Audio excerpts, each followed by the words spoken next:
సరిగా 1982వ సంవత్సరం అది. ఆ కాలంలో కుల పట్టింపులు, మూఢనమ్మకాలు చాలా ఎక్కువగా ఉండేవి. ఆ కాలంలో పాటించిన కొన్ని ఆచారాలు కొంతమంది ప్రాణాలని తీసేశాయి. ఆ ఊరి పేరు రత్నపురం. ఆ కాలంలో ఆ ఊర్లో విపరీతమైన ఆచారాలు, మూఢనమ్మకాలు, కుల పట్టింపులు ఎక్కువగా ఉన్నాయి. ఆ ఊరు ఆచారాల ప్రకారం కొత్తగా ఎవరికైనా పెళ్లి అయితే పెళ్లి కూతుర్ని ఒళ్ళంతా పసుపు పూసి పసుపు బట్టలతోటి ఊరు చివర ఉన్న ఒక ఇంట్లో 3 రాత్రులు గడపాలని చెప్తారు. అలా గడిపితే ఆమెను అసలైన ముత్తైదువగా భావించి ఆ తర్వాతనే సంసారానికి తీసుకెళ్లేవారు. కానీ అదే వాళ్ళు చేసిన పెద్ద పొరపాటు. అలాంటి ఆచారాల వల్ల ఆ ఊరంతా వల్లకాడయ్యింది. మరసలు ఏం జరిగిందో తెలుసుకోవాలంటే స్కిప్ చేయకుండా చివరిదాకా ఈ స్టోరీని చూడండి. చాలా భయంకరంగా ఉంటుంది. 1980 రత్నపురం గ్రామం. ఊరు చివరన ఒక ఇల్లు. ఆ ఇల్లు ఒక పెద్ద పెంకుటిల్లు. ఆ ఇల్లుని నలుగుల ఇల్లు అని పిలుస్తారు. అదే గ్రామానికి చెందిన సీతాలు అని ఒక అందమైన అమ్మాయి ఉంది. ఆ అమ్మాయి ఎంత అందంగా ఉంటుందంటే ఆమెను ఎవరన్నా చూస్తే ఇట్టే పెళ్లి చేసుకోవాలన్నంతగా అందంగా ఉంటుంది. చాలా అమాయకురాలు, చాలా మంచిది కూడా.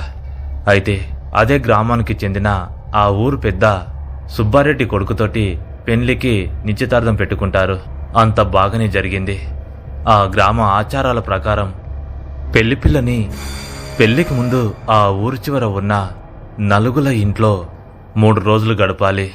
ఆ 3 రోజులు గడిచిన తర్వాతనే ఆ అమ్మాయిని పెళ్లి కూతురుగా చేసి పెళ్లి చేసుకుంటారు. అది వాళ్ళ ఆచారం. ఆ 3 రోజులు ఆ చీకటి గదిలోనే పైన ఒక వెలుతురు ఉంటుంది. చుట్టూ అంతా మూసిపెట్టి ఉంటుంది. తినడానికి అన్ని అందులోనే ఉంటాయి.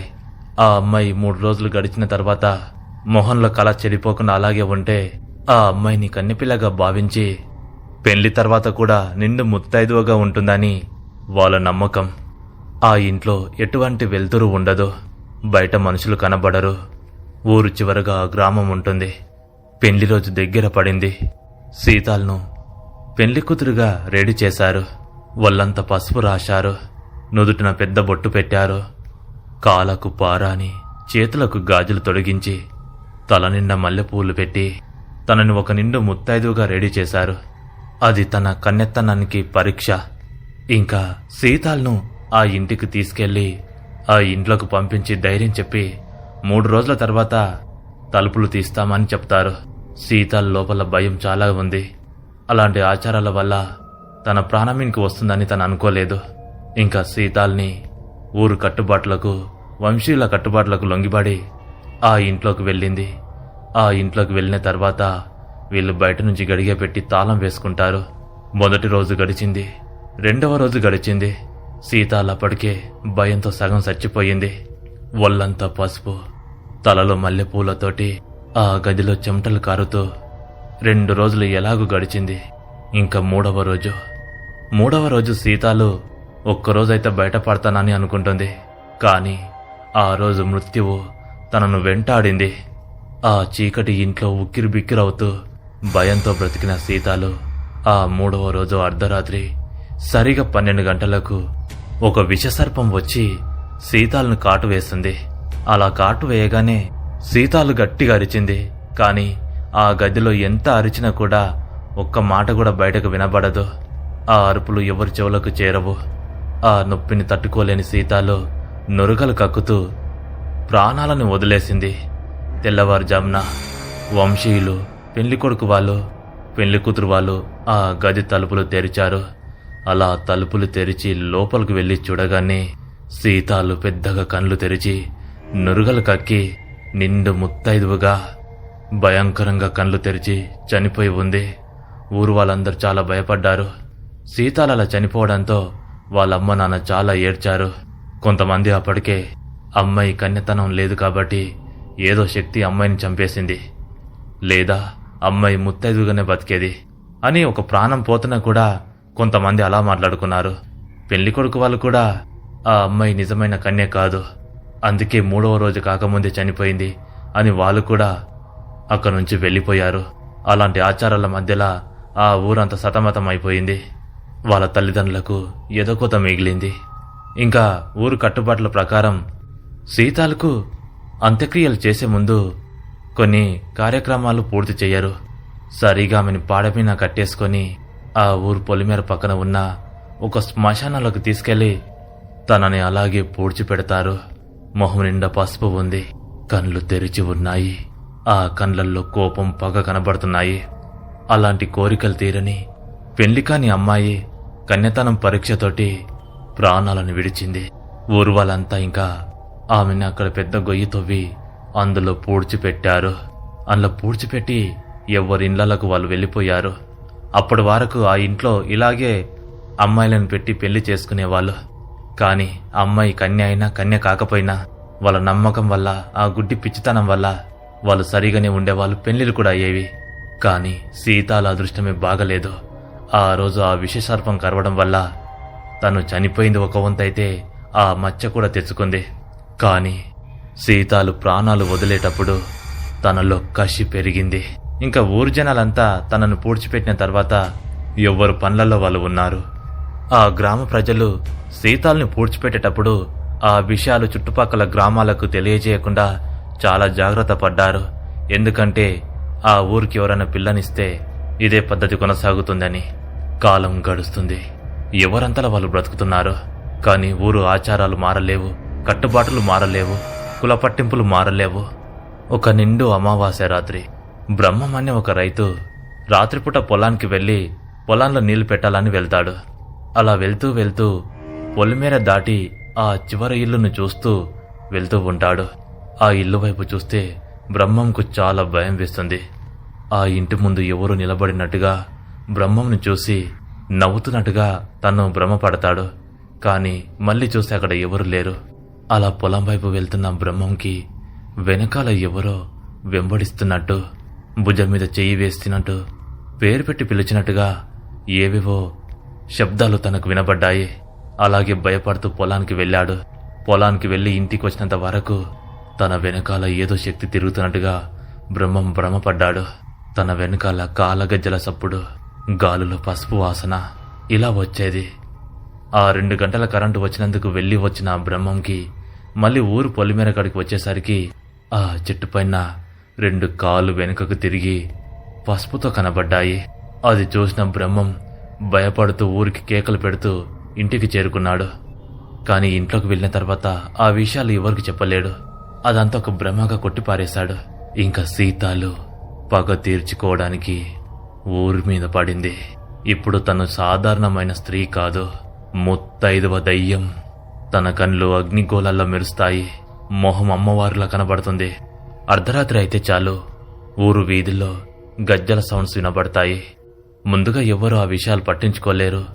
ప్రతి అమావాస్య పౌర్ణానికి ఆ ఊరు వీధిలో ఎవరో తిరుగుతున్నట్టు, ఏడుస్తున్నట్టు పసుపు వాసన వచ్చేది. ఆ వాసనతో పాటు కుళ్ళిపోయిన వాసన కూడా వచ్చేది. ఊరు జనాలందరికీ మెల్లమెల్లగా భయం స్టార్ట్ అయింది.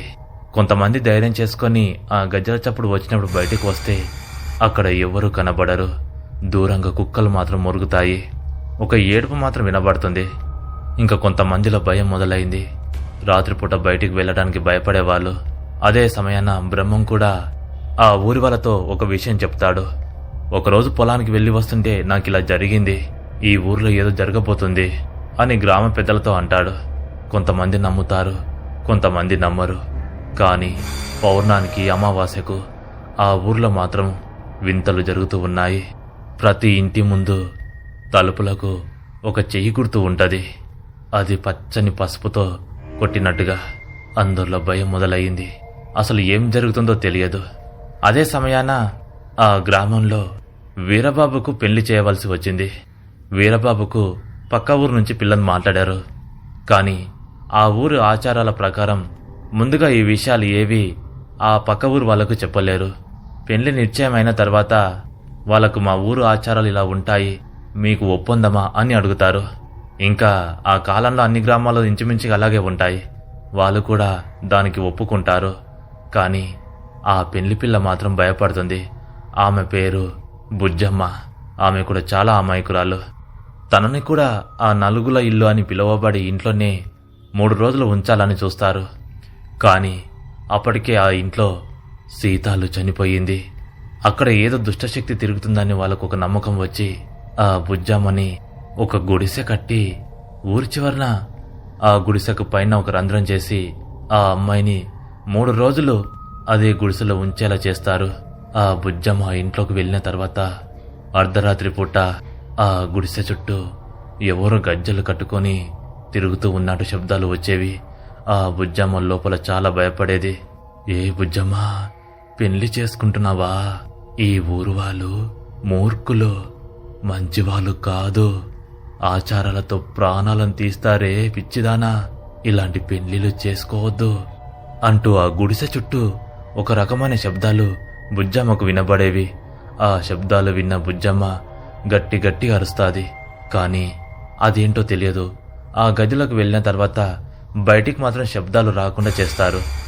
కానీ సీతాలు ఆ బుజ్జమ్మకు కాపలుగా ఉంటుంది. 3 రోజులు గడిచాక బుజ్జమ్మను బయటికి తీసుకొస్తారు. తను ఇంక నిండు కన్యనే అని, ముత్తైదుగా బతుకుతుందని తనకు పెళ్లి చేస్తారు. పెళ్లి మాత్రం జరుగుతుంది అంతే. ఇంకా బుజ్జమ్మకు మొదటి రాత్రిని ఏర్పాటు చేస్తారు. ఊరు వాళ్ళందరూ ఎవరి ఇళ్లలో వాళ్ళు పడుకొని ఉన్నారు. సరిగా చీకటి పడింది. సమయం 11:30 అవుతుంది. బుజ్జమ్మని శోభనం గదికి వాళ్ళు పంపిస్తారు. అక్కడ వాళ్ళ హస్బెండ్ ఎదురు చూస్తాడు. అది మొదటి రాత్రి కాదు, ఆ వంశీయులకు కాలరాత్రి. ఇంక వాళ్ళు బెడ్ మంచం పైన ఉండగా ఆ పెళ్లి కొడుకు బుజ్జమ్మని ముట్టుకోవడానికి చూస్తాడు. అప్పుడే తన ఒంటిలోకి సీతాలు వస్తుంది. అలా సీతాలు వచ్చి ఒక్క నవ్వు విచిత్రంగా నవ్వుతుంది. ఆ నవ్వు వెనుక మర్మం తెలియదు. ఏమైంది అలా నవ్వుతున్నావని ఆ పెళ్లి కొడుకు అనగా, ఏం కాలేదు అని ఒక రకంగా అంటుంది. సరే అని తనని దగ్గరికి తీసుకోవాలని చూస్తాడు. అప్పుడే తన శరీరంలో ఉన్న సీతాలు భయంకరమైన రూపాన్ని ధరించి ఆ పెళ్లి కొడుకు గొంతు పట్టుకొని గాల్లోకి లేపుతుంది. అప్పుడు కనబడుతుంది పచ్చని పసుపు ముఖంతోటి, భయంకరమైన ఎర్రటి కండ్లతోటి, నోరు పెద్దగా తెరిచి, నీకు శోభనం కావాలారా? ఆడదానికి పరీక్షలు, మగవాడికి పరీక్షలు లేవా? ఆడది కన్యనో కాదో, ముత్తైదోనో కాదో తెలుసుకోవాలని ఈ ఊరిలో ఆచారాలు పెట్టారు. మరి మగవాడికి ఆచారాలు ఉండవా అంటూ గొంతును పట్టుకొని గోడకేసి నొక్కుతూ ఉంది. వాడు గిలగిలలా కొట్టుకుంటూ ఉన్నాడు. బుజ్జమ్మ ఒంటిపైన చెయ్యి పడిందా, నీ ప్రాణాలు గాల్లో కలిసిపోతాయి. నాకు లేని స్వేచ్ఛ, ఒక ఆడపిల్లకు లేని స్వేచ్ఛ ఏ మగవాడికి ఉండకూడదు. ఈ ఊరు మారనంత వరకు ఎవ్వరిని కలవనివ్వనో, అర్థమైందా అంటూ దూరం విసిరేస్తుంది. అలా విసిరేసి బుజ్జమ్మ స్పృహ తప్పి కింద పడిపోతుంది. ఆ పెళ్లి కొడుకు ఆ బుజ్జమ్మను ముట్టుకోవాలంటేనే గజగజ వణుకుతాడు. సీతాలు తన ఒంటిలో నుంచి వెళ్ళిపోయేటప్పుడు, ఈ విషయం ఎవరితో అయితే చెప్తావో నువ్వు రక్తం కక్కుకొని చస్తావో అని ఇంకా అక్కడి నుంచి వెళ్ళిపోతుంది. వాడు ఆ విషయాన్ని కడుపులో పెట్టుకుని ఎవ్వరికి చెప్పకుండా సైలెంట్గా ఉంటాడు. ఆ ఊర్లో ఇంకా సీతాలు ఎలాంటి కార్యక్రమాలు చేయనీయదు. అడ్డుపడుతుంది, ఏదో ఒక రూపంలో అడ్డుకుంటుంది. అర్ధరాత్రి అయితే వీధుల్లో అరుపులతోటి ఊరంతా పరిగెడుతుంది. ఊరంతా పసుపు వాసన వస్తుంది. ఇంకా ఊర్లో అందరికీ అప్పుడే అనుమానం రావడం మొదలైంది. ఆ ఊర్లో జరుగుతున్న వింతలు, ఆ శబ్దాలు సీతాలు చనిపోయిన తర్వాతనే మొదలయ్యాయి. తనే దయ్యమయ్యి ఊర్లో వాళ్ళనందరినీ పీడిస్తుందని ప్రతి ఒక్కరు నమ్ముతారు. అర్ధరాత్రి పూట రోడ్డు బయటికి రావాలంటే వణికిపోతుంటారు. వీధుల కుక్కలు అరుస్తున్నాయంటే చాలు సీతాలు తిరుగుతుందని అర్థం. ఊర్లోకి ఎలాంటి సంబంధాలు రావు. ఊరు నుంచి పెళ్లి పిల్లలు బయటికి పోరు, బయట నుంచి పెళ్లి కొడుకులు ఈ ఊరు నుంచి పిల్లని తీసుకుపోరు. అంతటి భయంకరంగా ఆ ఊరిని మార్చేసింది సీతాలు. తన పగని సాధిస్తుంది. తన పగ కేవలం ఆ మూఢనమ్మకాలు, ఆచారాలపైననే. ఈ విషయాలు ఏవి తెలియని రాముడు అనే ఒక అబ్బాయి అప్పటి వరకు దూరంగా ఉన్న పట్టణంలో పని చేసుకుంటూ బ్రతికేవాడు. అదే ఊరికి అప్పుడే రాబోతున్నాడు. ఒక 3 సంవత్సరాల తర్వాత ఊరికి వచ్చాడు తన తాతల కాలం నాటి ఆస్తిని చూసుకోవాలని. ఇంకా అమావాస్య ఒక 4 రోజులు ఉండదనగా రాముడు ఆ ఊరికి చేరుకున్నాడు. అప్పటికి ఆ ఊర్లో ఇన్ని ఘోరాలు జరిగిపోయాయి. అయితే ఆ ఊర్లోకి వచ్చిన రాముడికి వాళ్ళ కుటుంబం ఒక మాట చెప్తుంది. బాబు, చీకటి పడేలోపు ఊర్లో అస్సలు తిరగకు, ఇంట్లోనే ఉండాలి అని చెప్తారు. అప్పుడు రాముడు, ఏమైందమ్మా, కొత్తగా మాట్లాడుతున్నారేంటి? ఎందుకు తిరగకూడదు? ఇది మన ఊరే కదా అని రాముడు అంటాడు. లేదు నాయనా, నువ్వు పట్టణంలో ఉన్నావు, నీకు ఇక్కడ జరిగిన విషయాలు అస్సలు తెలియవు. మన ఊర్లో సీతాలని ఒక అమ్మాయి ఉంది కదా అని అనగా, అవును ఉంది, ఏమైంది అమ్మాయికి? లేదురా, ఆ అమ్మాయికి పెళ్లి కాకముందు మన ఊరు ఆచారాల ప్రకారం ఆ నలుగుల ఇంట్లో ఉంచుతాం కదా. అవును ఉంచుతాం, ఇప్పుడు ఏమైంది మరి? ఆ అమ్మాయి 3వ రోజే చనిపోయిందిరా. ఆ అమ్మాయికి ఎలాంటి కార్యక్రమాలు చేయకుండా బొంద పెట్టారు. ఆ తర్వాత మన ఊర్లో వింతలు జరుగుతూ ఉన్నాయి. కొత్తగా పెళ్లిళ్ళైన వాళ్లకు చాలా ఇబ్బందులు గురవుతున్నాయి. ఎవరిని కలవనివ్వదు, ఊర్లో పండుగలు పబ్బాలు చేయనీయదు. అర్ధరాత్రి వేళ ఊర్లో పసుపు వాసన, కాళ్ళగజ్జల సప్పుడు, ఏడుపుల శబ్దాలు వినబడుతున్నాయి. ఆ సీతాలు దయ్యమైంది నాయనా, అందుకే బయటకు వెళ్ళకూడదు అని తల్లిదండ్రులు చెప్పగా రాముడు నవ్వుకుంటాడు. మన ఊరు ఎప్పుడు బాగుపడుతుందో ఏమో తెలియదు. అన్యాయంగా ఒక అమ్మాయిని బలి తీసుకున్నారు. ఇలాంటి ఆచారాల వల్ల ఊరు నాశనమే అవుతుంది కానీ బాగుపడదు. పైగా సీతాలు దయ్యమైందని ఇదొక ప్రచారమా? ఏం ఊర్రా బాబు మన ఊరు అని రాముడు కోపంగా అంటాడు. లేదు నాయనా, నా మాట విను అని అనగా, సరే అమ్మా, నేను ఎక్కడికి వెళ్ళను అంటూ ఊరు మీద కోపంతో పడుకుంటాడు. తెల్లవారుజాము అవుతుంది. ఊర్లో తిరుగుతున్న రాముడు ఈ విషయాల పట్ల అన్నీ తెలుసుకుంటాడు. ఆ ఇంటి ముంగల సీతాలు కనబడుతుందని, పొలిమేర చెట్టు దగ్గర చెట్టుపైన కూర్చుంటుందని, వెనకాల తిరుగుతుంది, గజ్జల సప్పుడు చేస్తుంది. ఇలాంటి రకరకాల విషయాలు ఆ ఊర్లో తెలుసుకుంటాడు. చాలామందిని తిడతాడు కూడా. ఇంకా అమావాస్య రానే వచ్చింది. అంతకుముందు ఊరు ప్రజలందరూ ఈ అమావాస్య రోజు ఎవ్వరు కూడా గడప దాటి బయటికి రావద్దు, అలా వస్తే ఆ సీతాలు వదలదు అని అనుకుంటారు. ఇంకా ఈ విషయాలు రాము కూడా తెలుసుకొని ఆ రోజు కోసం ఎదురు చూస్తుంటాడు. ఇంకా రోజు రానే వచ్చింది. అందరు ఇండ్లలో పడుకొని ఉన్నారు, గాఢ నిద్రలో ఉన్నారు. ఒక దిక్కు భయం, ఒక దిక్కు సరిగా నిద్ర పట్టగా ఉక్కిరిబిక్కి రావడం జరుగుతుంది. సరిగా 12 అయితే చాలు, అందరూ నిద్రలోకి జారుకుంటారు. అప్పుడు ఈ విషయాలన్నీ తెలుసుకోవాలని రాముడు అనుకుంటాడు. నిద్రపోకుండా కూర్చొని ఉంటాడు. అప్పుడే వీధుల్లో ఎవరో నడుస్తున్నట్టుగా రాముకు శబ్దాలు వినబడతాయి. అప్పుడే కమ్మగా పసుపు వాసన వస్తుంది. పచ్చి పసుపు వాసన అది. ఊరు వీధిలో కుక్కలు గట్టిగా అరుస్తూ ఉన్నాయి. ఆ అరుపులకు ఇండ్లలో పడుకున్న వాళ్ళు ఉక్కిరిబిక్కిరవుతున్నారు. రాముకు అనుమానం వచ్చి వాళ్ళమ్మ నాన్న పడుకోవడాన్ని చూసి మెల్లగా టార్చ్ లైట్ తీసుకొని బయటికి వస్తాడు. వీధి వీధి అంతా నిర్మానుషంగా ఉంటుంది. అలా టార్చ్ లైట్ వేసుకుని ముందుకు వెళ్తే రోడ్డు పైన దూరంగా పసుపు బట్టలతోటి ఒక ఆకారం ముందుకు వెళుతూ ఉంది. రాముడు అది కూడా ఏడుస్తూ ఉన్నాడు. రాముకి ఏ అర్థం కాలేదు. ఉన్నా ధైర్యంగా ఆ నలుగుల ఇంట్లో వరకు ఆ ఆకారం వెళ్ళింది. అలా వెళ్ళి ఒక్కసారిగా మాయమైపోయింది. ఆ ఇంట్లో నుంచి ఏడుపులు వస్తున్నాయి. రాముడికి ఏం అర్థం కాదు. సరిగా ఆ ఇల్లు దగ్గరికి వెళతాడు. ఆ ఇల్లు గడిగ తీసి లోపలికి వెళ్తూ ఉంటే దూరంగా నక్కలు పెద్దగా కూతలు పెడుతూ ఉన్నాయి. తలుపులు తీశాడు. లోపలికి వెళ్ళాడు. తలుపులు ఒక్కసారిగా మూతపడ్డాయి. రాముడు వెనుకకు తిరిగి చూశాడు. కాని ధైర్యంగా లైట్ వేసి, ఎవరు ఏడ్చేది, ఎవరైనా ఉన్నారా అని అంటాడు. అలా అంటూ ఉంటే ఆ ఇంట్లో ఒక మూల నుంచి భయంకరంగా ఏడుపు వస్తుంది. ఆ ఏడుపు వింటుంటే అప్పటి వరకు భయపడని రాముడు కూడా కాస్త భయపడతాడు. ఎవరు ఏడ్చేది అని లైట్ వేస్తూ ఉంటాడు. ఆ లైట్ కూడా ఆరిపోతూ వస్తుంది. ఇంకా ఆ ఏడుపులు చాలా భయంకరంగా వినబడుతున్నాయి. రాము గట్టిగా ధైర్యం చేసుకొని దేవుని స్మరిస్తూ అక్కడికి వెళ్తాడు. అలా వెళ్ళి ఆ మూలకు లైట్ వేసి చూస్తే ఆ మూలన పసుపు బట్టలతోటి, ముఖమంతా పసుపు పెట్టుకొని, పెద్ద కుంకుమ బొట్టుతోటి, ఒంటి నిండా బంగారం గాజులతోటి ఒక భయంకరమైన ఆకారం కూర్చొని ఏడుస్తూ ఉంది. ఆమె తలలో మల్లెపూలు తాజాగా ఉన్నాయి.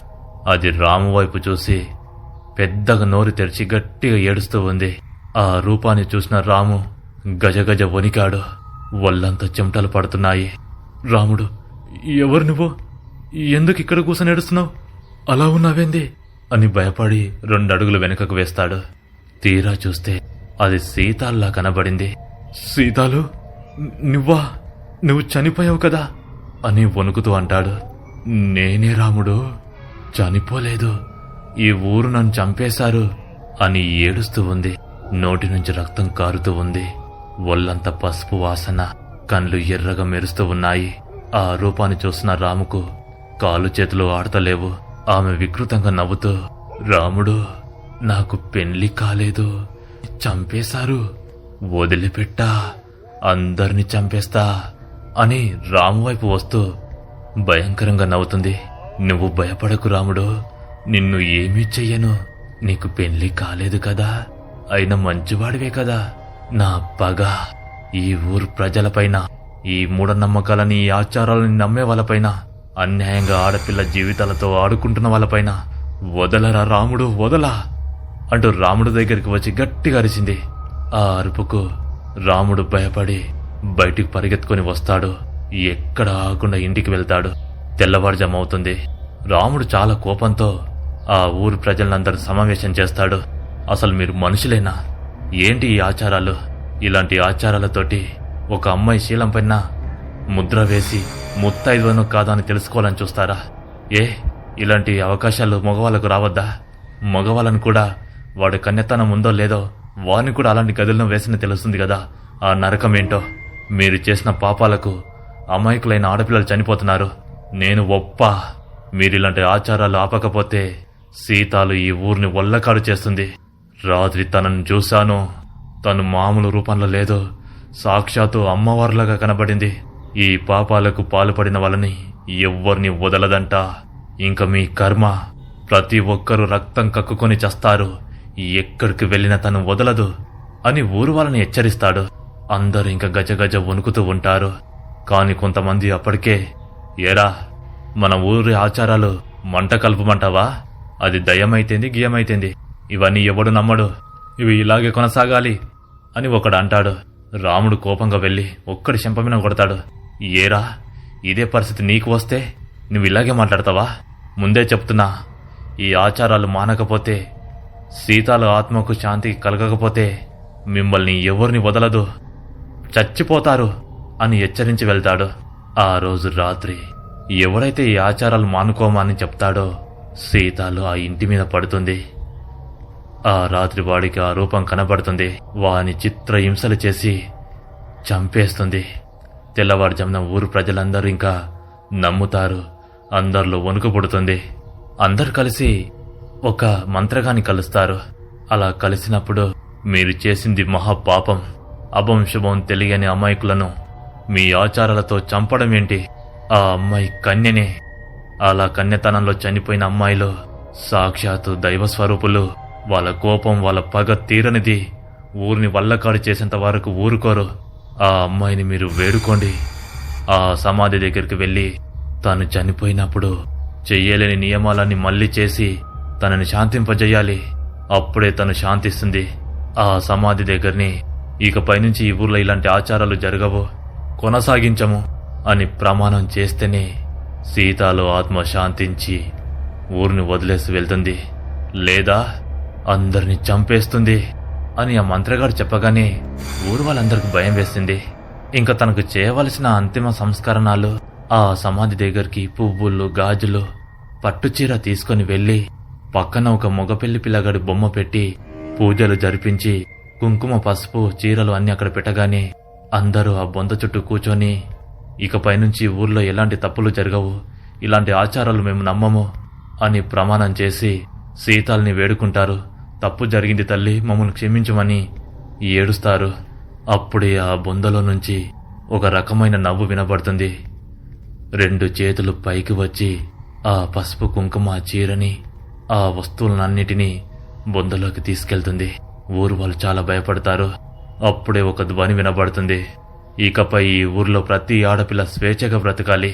ఇలాంటి మూఢనమ్మకాలు, ఆచారాలతోటి మనుషుల ప్రాణాలను తీస్తే నేను మళ్ళీ వస్తాను, వదిలిపెట్టను అని ఒక అరుపుతోటి మాయమైపోతుంది.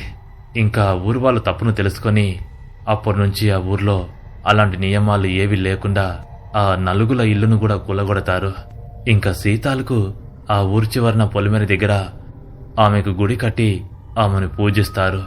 ఇంకా ఆ ఊర్లో అంతా శుభమే జరుగుతుంది. ఇలా ఈ కథ ముగిసింది. నిజంగా చెప్పాలంటే ఎనకటి కాలంలో కొన్ని గ్రామంలో ఇలాంటి ఆచారాలు చాలా జరిగేవి. అమ్మాయిగా పుడితే శాపంగా భావించేవాళ్ళు. ఎన్ని శిక్షలైన అమ్మాయికే ఉండేవి. భర్త చనిపోతే ఆ చితిపైన భార్య కూడా కూర్చొని చనిపోవాలని ఆచారం కూడా ఉండేది. మరి మీకు తెలిసినంత వరకు మీ గ్రామంలో కూడా ఇలాంటి ఆచారాలు వెనుకటికి కొనసాగాయా? ఒకవేళ అలా జరిగితే మీరు కామెంట్ సెక్షన్లో పూర్తిగా తెలియజేయండి. ఇలాంటి మరెన్నో ఇంట్రెస్ట్ గల స్టోరీస్తో నేను మీ ముందుకు వస్తాను. అంతవరకు సెలవు. జై హింద్.